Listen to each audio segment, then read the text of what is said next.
When I first told people that I was going to grow food on Svalbard, they laughed. They thought it was funny. They thought it was a joke. They thought I was crazy.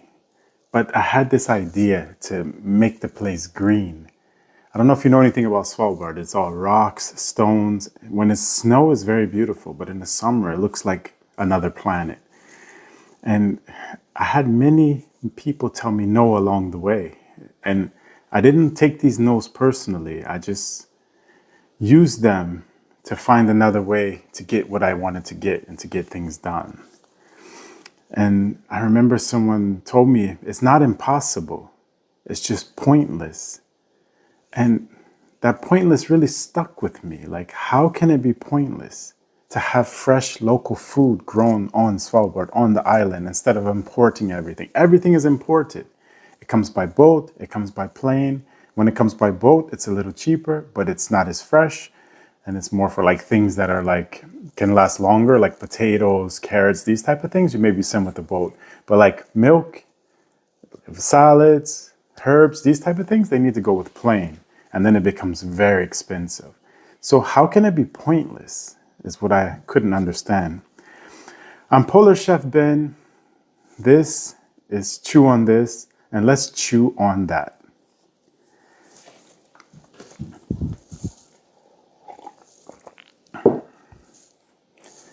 I first want to talk a little bit about a story where I was told no, and then we can take it from there.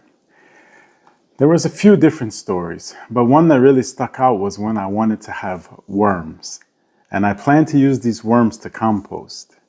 I was growing microgreens and herbs like basil, and we also had some parsley, and we had chives. We had a few different herbs. But the main one we were growing was basil because it was very beautiful and it had such a lovely smell.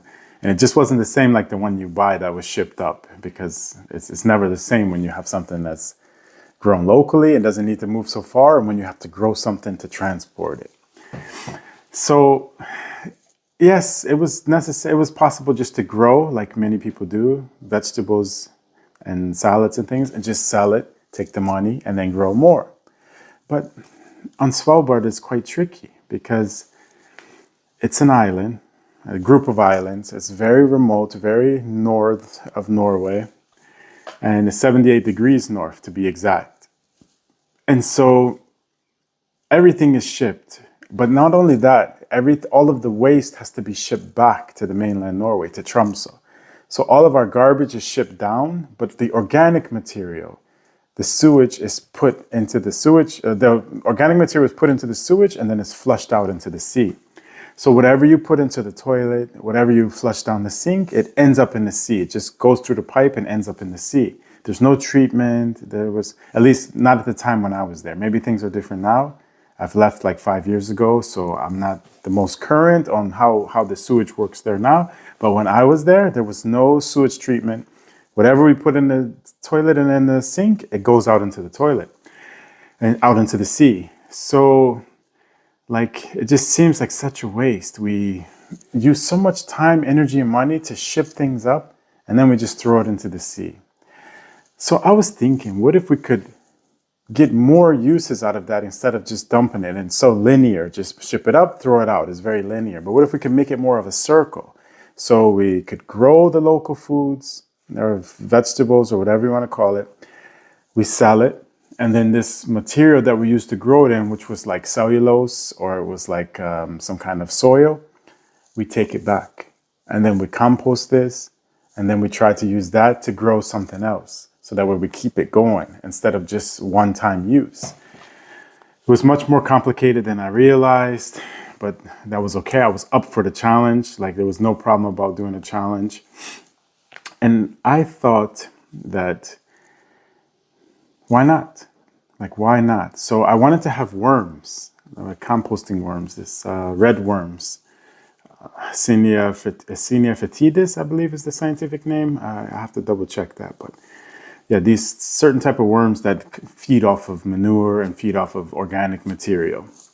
I wanted to have them, but we don't have those on Svalbard. So you have to import them. But Svalbard is very strict. There's some very strict environmental laws there. So I had to get permission. And when I told people I wanted to have worms, of course they thought I was crazy anyway, but Many people say, no, why would you want to do that? But I didn't want to hear those no's because I knew what I wanted to do with them. I wanted to use them to compost the organic material that I was sending to the hotels and restaurants and bringing back. I needed worms to break that down. So it was a super long process. And then I applied with the Health and Food Administration. Then they sent out there was a university there. There is a university there on Svalbard. And then they sent out for a professor. He had to actually do a research about this, and he had to write like a paper about my worms and like how much they would affect the environment and what happens if they get loose. And so his conclusion was that they would not naturally survive there, only if they went to certain places. There's certain places where there's a lot of bird activity. So he was basically saying like if they were to get into that, then they could end up keep going because they could feed off of the bird material. But it wasn't likely that they would go there. And like where we were in the settlement, it wasn't very many places where like that where the birds gathered. So it was a bit different. So his conclusion was that it was okay and that it was no problem to have these worms. So he signed off, and then this went back to the Food Administration, and then they reviewed it, and then they finally gave me permission. It took like maybe, I want to say, I don't remember exactly how long it took, but it took maybe 10 months, 8 to 10 months just to get permission. It was a long process. And people said no, but I said yes. And I just had to find a way to turn that no into a yes. And this was a soft no. There's different types of no's, of course, but this was a soft no because it was more about people's opinions. Like, why would he want to have worms, this and that? But after I got the permission, and then I finally imported some worms, and I finally had the worm farming going, it was so nice. It was so amazing. All of the kids would love to come and visit because there we don't have worms. We don't have many insects. So it was like my place was the hangout place. Like all of the kindergartens were asking, can they bring the kids? They would come there, play with the worms, check how we composted. It was amazing. It was a really, really good project. That's why when someone said pointless, like I can't say that it was pointless because even though it was something so simple, whereas we have worms in other places, and there we didn't have it, and all I did was ask to have worms. It was so simple, but it was so important for Svalbard because we don't have worms. And the kids, they loved it, and it was a learning experience, and I showed them how the worms compost, how the worm farm operates. It was a win-win situation. So I started to see that that project was much more than just about growing food or about doing tours. It was about educating people and about bringing the community together. And I remember even having people volunteer. Everybody wanted to volunteer and come and help out and just be in the place because we had a lot of things growing. We had the worms there. It was like being in this own little biome where like you had all of this life and energy. It was amazing. And that's why even me, sometimes I didn't feel like I was on Svalbard because I would just work inside of my lab, work inside of my dome and just, be around the plants, be around the worms and just, it felt like I was somewhere else. So I really enjoyed it. And that's why I didn't get bothered by this no, because sometimes you have to have a no before you can get a yes. And I just kept pushing and I got the worms. It worked out well with them. We had them for some time, we had them for quite some time. But then I remember also there was a fire inside the building. So then a lot of, it was more like smoke damage. Like it had a lot of damage from the smoke and it was a bit difficult with the worms, but I was able to clear out most of them and switch them had to get some new equipment. So we switched them to the new equipment and then they started to reproduce again. So it was just a little bit of a dip and then they came back online. But something so simple as worms, it just really, really changed the way I felt about the place. And those worms were very critical because like I started at the Radisson Polar Hotel there in 2009 and everything on Svalbard, you have to have a garbage disposal. In the houses, you have a garbage disposal. Also in the hotels, we had these huge garbage disposals. And we would just dump things in there and push the button and it would just chop up everything and then it would go out. And I never thought about it. Like, okay, yeah, whatever. I'm just doing my job, putting it in the machine. And then one day a server came to me and said, do you know where all that goes? And I was like shocked because I didn't even think about it. I didn't even really care, to tell you the truth. But then when he told me, he planted the seed, he was like, all of it just goes out into the sea. And then when he told me that, it kind of hit, it hit me like, oh, that can't be good. And then after I knew, I couldn't pretend like I didn't know. So that's, how everything developed from that moment. Was like, I need to figure out a way to make things better here and not make things worse. Yeah.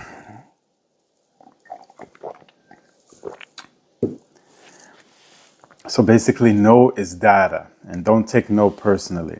And here's what I figured out. A no is not a wall. It's a sign that says, try a different way.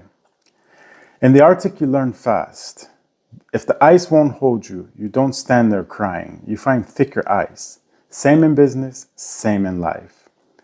So now when someone tells me no, I ask them these 3 questions. Question number 1, is this a hard no, dealing with law, physics, or ethics, or a soft no, opinion, fear, habit? Number 2, what would have to be true for this to become a yes, if it's a soft no? And then number 3, do I actually want to prove them wrong, or do I want to build something real? And the third question is the most important, because chasing revenge is exhausting, building something meaningful is not. I think this is the most critical lesson. Don't take no's personally. And it's very important to define the no. Is it a hard no because it's illegal reasons? Or is it about the laws of physics? Or is it about ethics? Or is it a soft no? And of course, it's very difficult to do anything with hard no's. Like, unless you change the law, unless you can bend physics. But with soft no's, they're more about people's fears, opinions, and habits. So we need to define, is it a hard no or a soft no? And if it's a soft no, is it the same as a hard no? I don't think a soft no is the same as a hard no. I think soft no's can be changed. Hard no's also can be changed, but it's much more complicated. Like, laws change. There used to be laws where you could have slaves, and now there's laws you can't have slaves. Right? So this is a legal thing, but it can change. Maybe they change it again and say you can have slaves. Who knows? Who knows which way it goes? But laws can be changed. So yes, when the law is there, it's very complicated. But what if the law changes? So even hard no's, they can be changed. But it's much easier to change soft no's, because they're just people's opinions. And just because somebody has an opinion doesn't mean you have to agree with them. Everybody has an opinion, right? People didn't think I should have worms. I thought I should, because I knew I needed it for composting. I needed it for my system. And me, it was so important just to stack and experiment and try different things. So I had worms. I was even thinking to get fish, but that would have been much more complicated. But with aquaponics, right? They grow vegetables, they have fish. The fish break down the material from the plants. You can eat the fish. The fish give off the fertilizers for the plants. Like, there's so many amazing natural systems. Why not? I wanted to experiment with all of them. And I even tried with aquaponics, but this one is a bit more intensive because you need to use the chemical fertilizers, and there's a lot of pumps and electricity. I also tried hydroponics with different type of mediums. So it was nice. It was really nice. And people told me no to the whole project. Like, when I said I wanted to green Svalbard, I remember when I told people, I want to green this place. I want to grow things. I want to make a change here. And this was after the server told me about all of the food going down to the garbage disposal to the sea. From that moment, I said, I want to make things better here. And we would always go out, and I was always thinking, how can I grow things? Because I'm a chef. And I'm from a very foodie family. And my grandmother and my mom were always about fresh food. And it was very complicated for me. Like, I remember my mom only cooked fresh fish. She didn't eat frozen fish. And then when I moved to Svalbard, everything is frozen. And we even have fish there, especially in the season. But the rules were so weird. You couldn't even buy and sell the fish before when I was there. Then after I left, they changed it where you could fish and they could sell it. But they made it so complicated where you couldn't even buy the fish. The fish had to be caught, sent somewhere else, and then you had to buy it back frozen. It was like everything worked against everything else. But I mean, of course, I can understand they wanted protection, but come on, it doesn't make sense. And so we had fresh fish there on Svalbard. We have like different things you can forage, like mushrooms. But there's not so much of it. There's local reindeer, but also there's not so much of that. And they also have like a quota of how much they can take. And normally it's very expensive, so only the bigger hotels can afford to buy it. So it's really hard to have local food on Svalbard. So what I did was history, and we even went into the history books for it. There was a lady who was writing the history of Svalbard, and she put us in there. We are in the history books. Polar Permaculture Solutions is in the history books. We did what we need to do. We grew food there. Everybody said no. I said yes because it was a soft no. And there were some hard no's, but then I had to work a little harder to get things changed, the legislation, the laws, and zoning and whatnot changed. So it's possible to change hard no's. It's possible to change soft no's. But some hard no's can be changed. And most soft no's can, because it's just about opinions. It's just about people's feelings. It's about fear.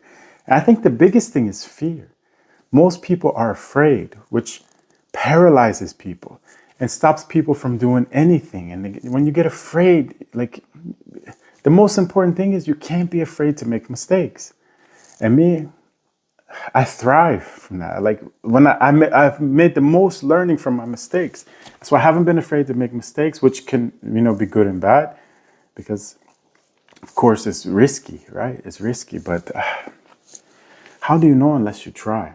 So like, it's no point to be afraid about these kind of things. It's like, how do you really know unless you try? I think also about going back to about no being data, and that, the more data you have, the more options you have. And so for me, I look at the no's as like testing the boundaries, basically, and seeing, what's possible. Because sometimes it's like, I'll also give you a good example. Like, sometimes you have to start here and you have to go there. And from here, you can't see what's behind there, right? And from here, you can't see what's behind there. So if I want to see what's all the way over there, I need to go here.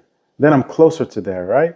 So then from here to there, and then from here, maybe I go there. So you have to, like, it's like sailing. Like, you have to have a port. You have to have a place where you want to go, a destination. You sail to that destination, and then once you arrive at that destination, then you can pick the next destination you want to go to. And there's going to be a lot of no's along the way. There's going to be a lot of challenges along the way. But the goal is to get to that destination. And people are going to say, no, why do you want to go? It's not possible. Well, it's pointless. But no, you need to go there.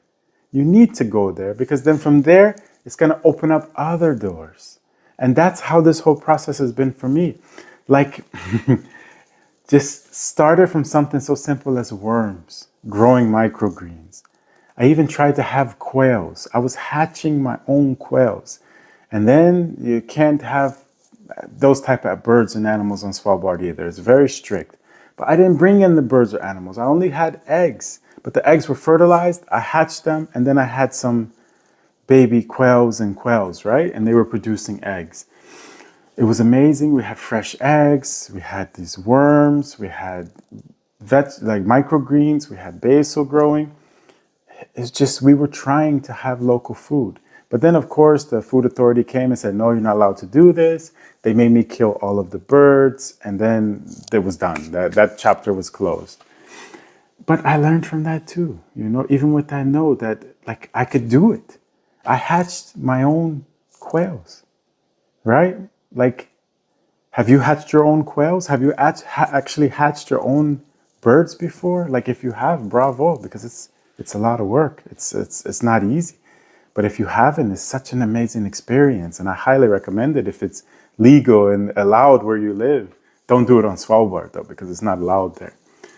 But I had quails, and I had so many interesting people I've met. I even remember when one guy, because we got so much press.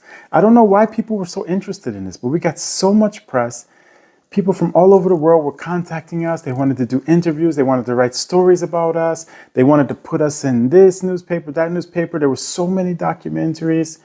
And like, I couldn't understand why people were so interested, but it was because it was so special. And because of it was on Svalbard, which was very complicated to do. And just think about it, like where you live now, most likely you can just go into a store, find what you need or not. You can order it online. But on Svalbard, it's super complicated to get everything. And it was super complicated for me to do anything. And I got many no's. I got so many no's. Like, I never accepted them, especially when they were soft no's, because I had to find a way. And that's what pushed me to just become like, if you tell me, like, I'm like an eternal optimist. Like, if you tell me, blah, blah, blah, blah, I'm going to find 20 reasons why you can do it or why it can be done. So it's just how my brain is wired after this 14 years on Svalbard and also now coming up to 5 years in Lofoten. The Arctic, it trains you, it prepares you. It's like the special forces. And even people who live and work on Svalbard, when they come to Norway, they kind of have a little bit higher ranking. It's like if someone knows that you have been on Svalbard for some years, they know that you have mentally strong enough to do what they need you to do. So a lot of people, they struggle in the mainland Norway. They go work a few years on Svalbard, then they come back and they have bigger positions than they would have originally had if they didn't go to Svalbard. So I highly recommend you visit if you haven't visited, and it's an amazing place. And I just want to bring this back to, so let me ask you now, what was the last no you received that still stings? I mean, think about that. Like, think about when people tell you no. How do you take it? How do you react to it? Do you think if it's a hard no? Do you think if it's a soft no? Or do you just, when they say no, you shut down? Like, how do you react when you receive these words, when people say no? And you don't have to answer out loud. I don't want you to say anything out loud, but just notice it. Just notice how it made you feel. Just notice what it did to your mind, to your thinking, to your creative processes. Now, ask yourself, was it a hard no or a soft no? You don't have to tell me, just think about it. Just think about it, right? If it's a soft no, someone's opinion, a fear, a bad day, then you have work to do. Not revenge, work. Just next step work. You know, we can't take it personal when people tell us no. We shouldn't take it personal when people tell us no. Because they can be saying no for different reasons. And maybe, for example, that person said no today, but maybe tomorrow they say yes, or maybe yesterday they would have said yes, but maybe they're in a bad mood. Like, there's too many factors for us to understand why somebody says no. We can't read people's minds, at least most people can.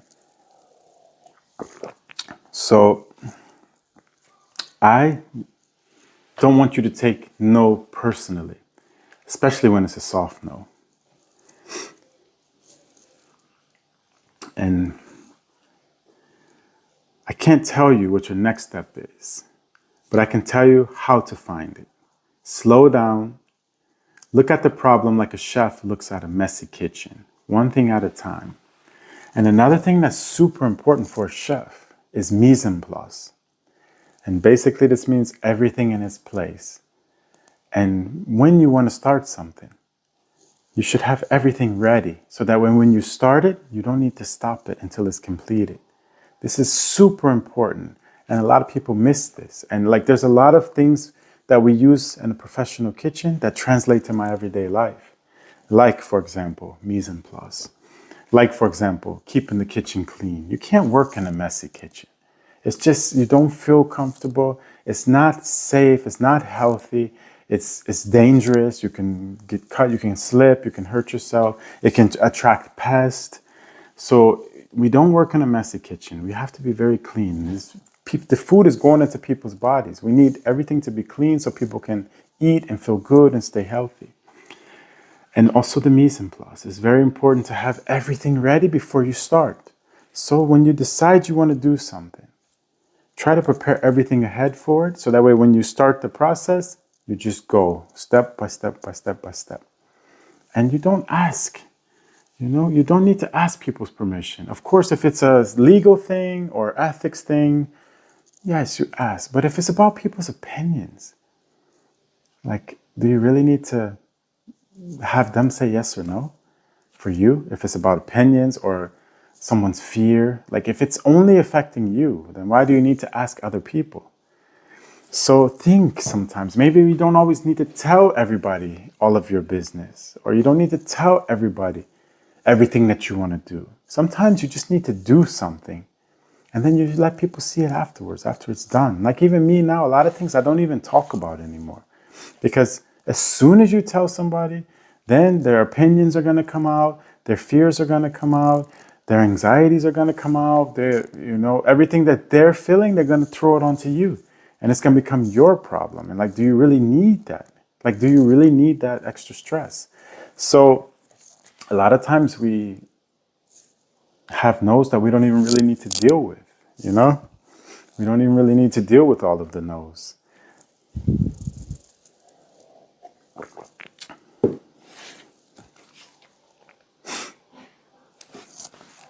Just, let's reflect on that, And like it just made me think about how I always felt like I need others' approval, but it's bringing a lot of emotions now.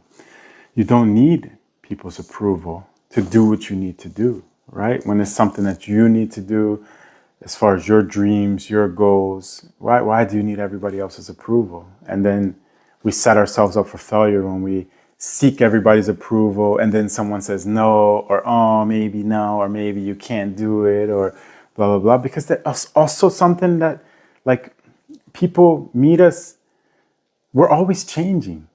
And, sometimes people don't accept those changes, and we're always trying to grow. And sometimes you deal with people who see an older version of you, and they want to keep you as that older version, but you're already on the next level. And you tell them, and they're going to say, no, just blah, blah, blah. And they're going to try to bring you down to their level. So do you really need to have them say yes or no for something that you want to do?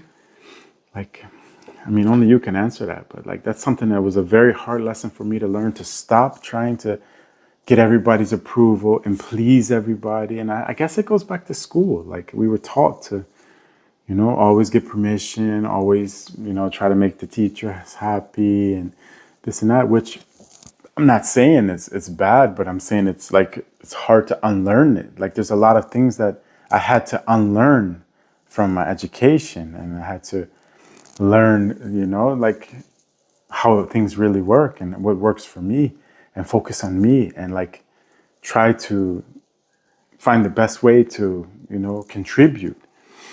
And that was a lot to unpack, but that's it for this week. If this landed somewhere useful, here's what you can do. 1, join the free community at polarchefben.com. The site is waking up. If it's not live yet, check back tomorrow. 2, if you want to go deeper, look at the Pioneer Expedition. It's 25 euros per month. Tools, my digital twin, also weekly office hours. So I'm checking that. I'm coaching you with the digital twin.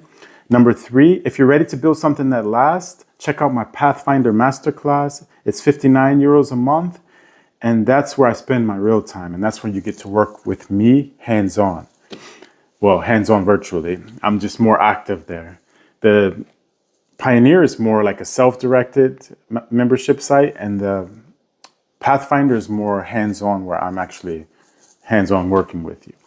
And then there's no lifetime promises. There's no forever communities, just honest work from a chef in Lofoten. I'm Ben. This has been Chew on This. See you next week.